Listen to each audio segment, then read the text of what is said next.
Poďme si spolu vytvoriť takýto medovníkový domček. Recept na cesto nájdete v popise videa. Cesto si rovnomerne vyvaľkám na hrúbku asi 4 mm.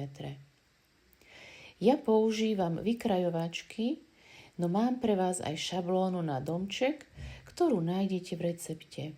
Stačí ju vytlačiť a vystrihnúť. Začínam najväčšou časťou a to je podlaha. Tá je dvojnásobnej veľkosti ako časti strechy. Vykrojím aj strechu. Vykrojené časti ukladám na plech vystlaný papierom na pečenie. Cesto znovu premiesím a vyvaľkám. Vykrojím prednú časť s dverami a oknom a bočné časti.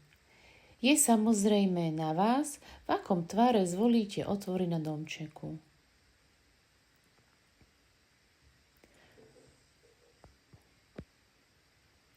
Nasleduje zadná časť a drobné časti ako komín, stromček či snehuliak.